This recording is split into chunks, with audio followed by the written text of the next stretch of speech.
참소망의 새아침이 밝았습니다. 2024년 11월 26일 화요일 새벽기도회를 시작하도록 하겠습니다. 다같이 찬송가 290장을 찬양하시겠습니다.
하나님께서 오늘 저희들에게 주신 말씀은 호세아 7장 1절에서 16절입니다.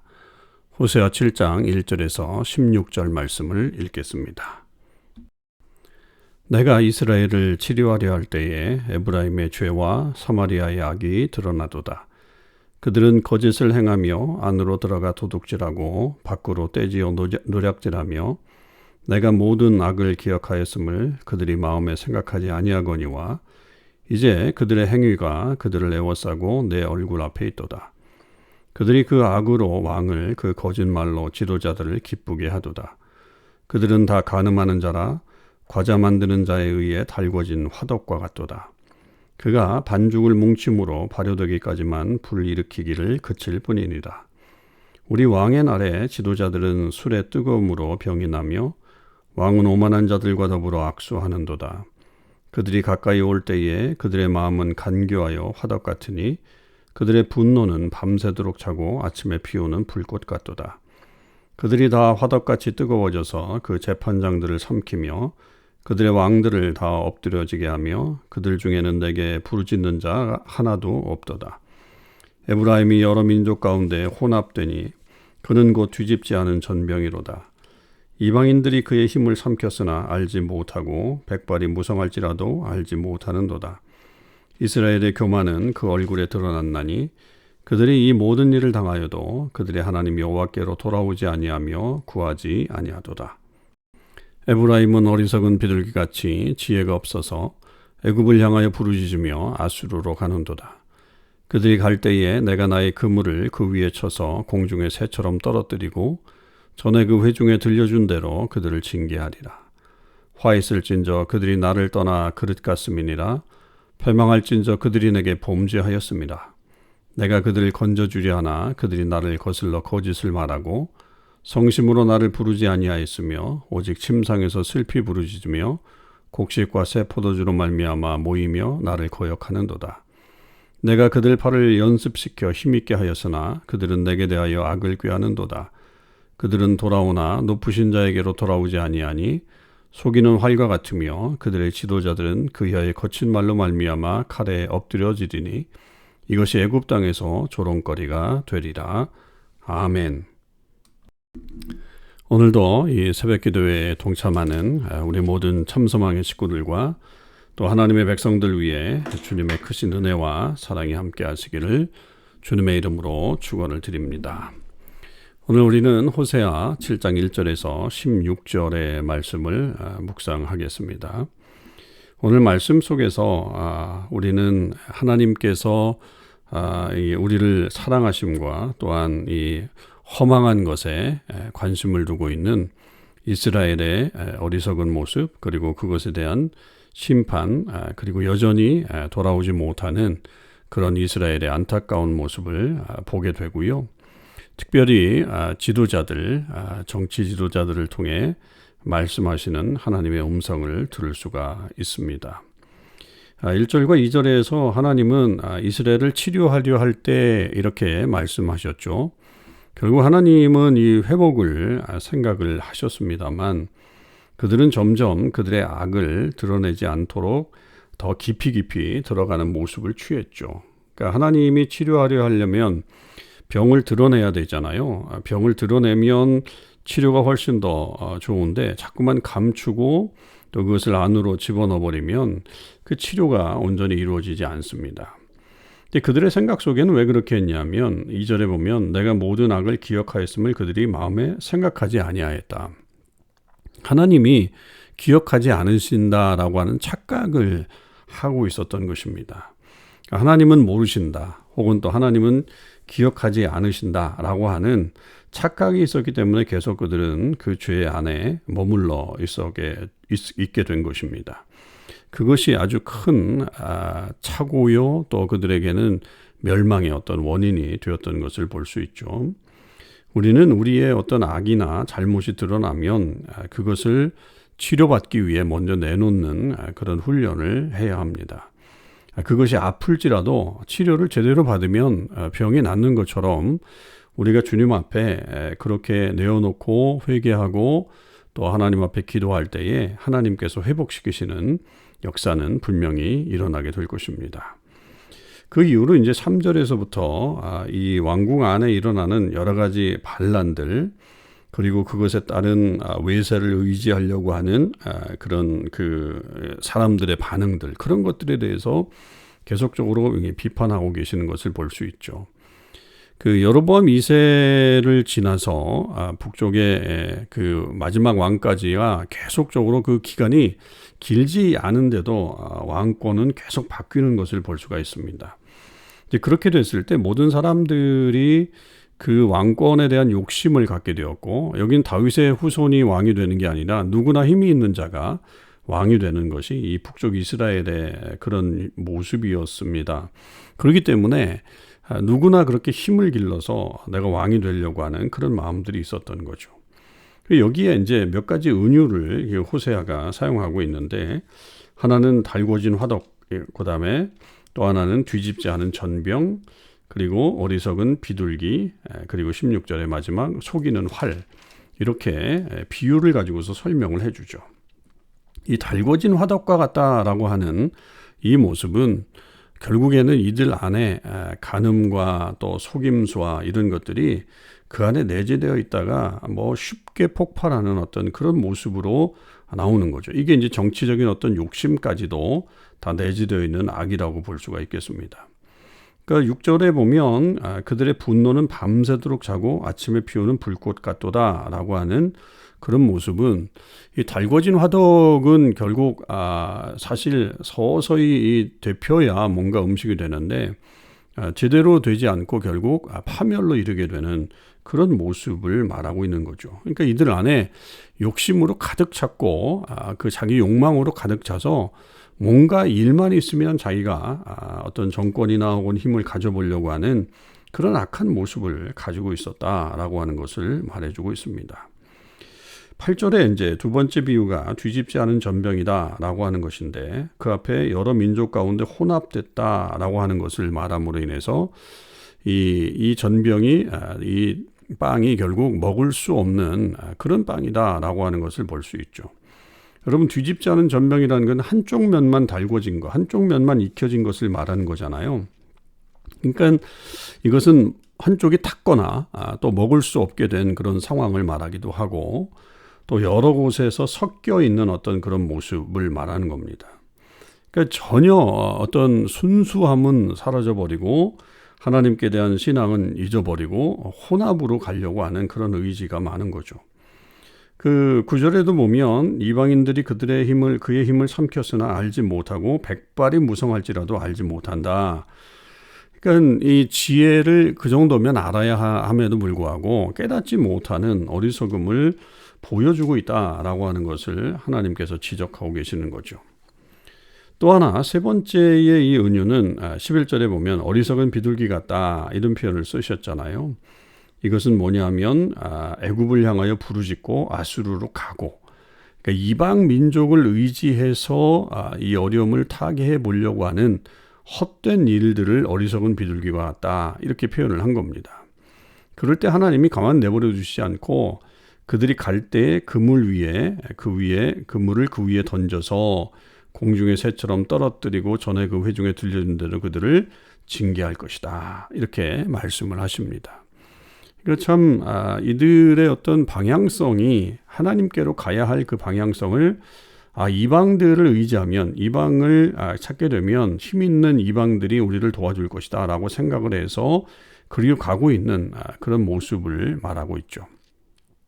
자, 그렇게 계속적으로 하나님의 어떤 심판과 경고가 이어짐에도 불구하고 그들은 이제 무엇을 깨닫긴 했어요. 그래서 뭔가 좀 다르게 해야 되겠다라고 하면서 돌아오긴 합니다.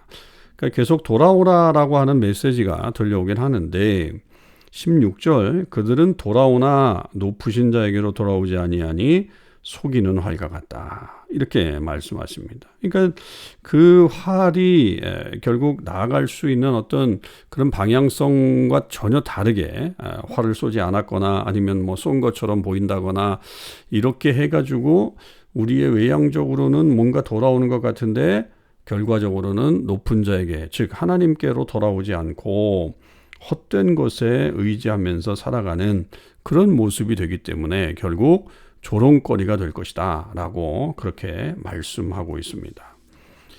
여러분, 오늘 이 비유들을 통해서 우리 마음속에는 과연 어떠한 모습으로 또 우리의 삶의 자세들이 나타나고 있는가 라고 하는 것들을 생각해 봐야 될 것이고, 무엇보다도 우리의 마음 자세가 하나님께로 온전히 향하고 있는가, 그런 것들을 점검해 봐야 합니다. 우리 안에 자꾸만 다른 것과 섞으려고 하는 그런 모습들이 있다면 여러분, 그런 것들은 빨리빨리 내려놓아야 될 것이고 순수한 모습으로 하나님 앞에 나아가는 우리의 삶이 되어야 합니다. 그리고 무엇보다도 돌아오되 높은 신자에게로 돌아오게 되는 그런 일들이 있어야 열방 가운데에서도 그렇게 인정받을 수 있는 그런 일들이 또한 일어난다. 이런 것도 우리가 또 깊이 묵상해 봐야 될 말씀입니다. 오늘 우리의 이 귀한 하루 속에서 우리가 어리석은 행동들을 하지 않기를 원합니다.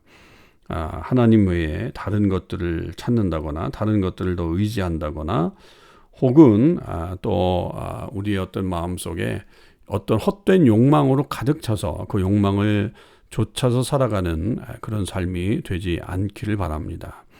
우리의 모든 그 결과와 또 우리를 향하신 하나님의 뜻을 생각한다면 우리는 더 감사하고 또 축복을 누리며 살아가는 그런 사람들로서 오늘도 또 주님 한 분만으로 만족하는 그런 삶이 있어야 하겠습니다.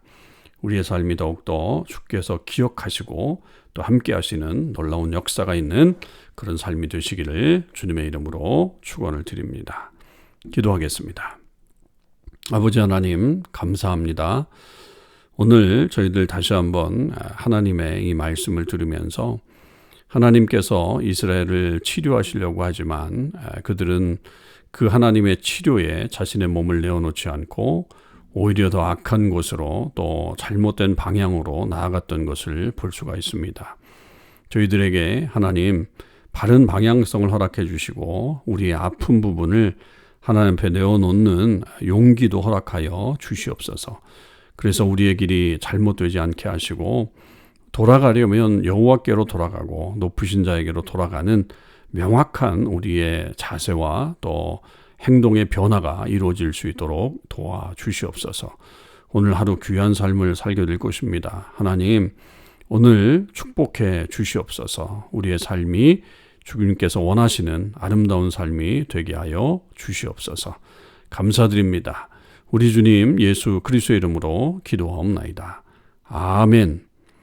성도 여러분, 오늘 하루도 주께서 주시는 귀한 은혜를 누리며 하루를 살아가실 수 있기를 바랍니다.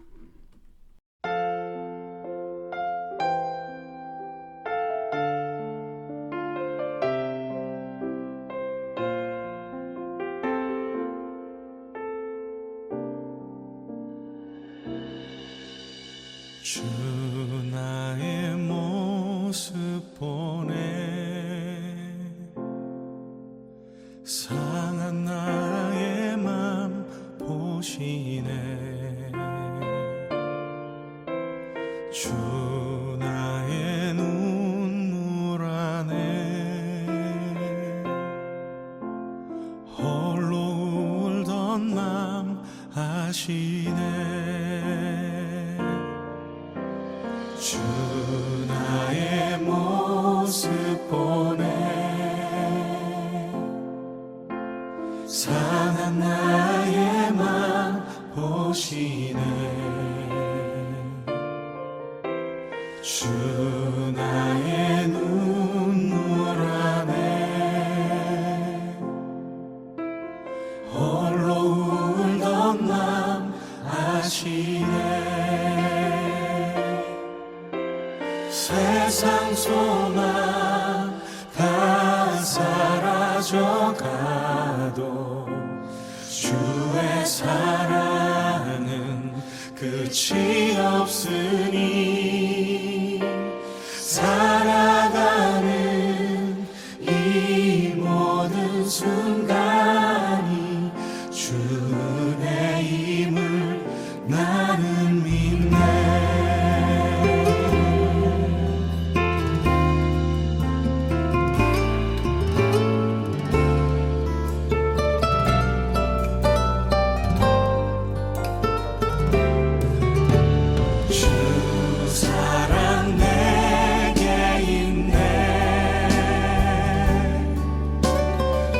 사랑이 날 채우네 주 은혜 내게 있네 그 은혜로 날 세우네 세상 소망 다 사라져가도 주의 사랑은 끝이 없으니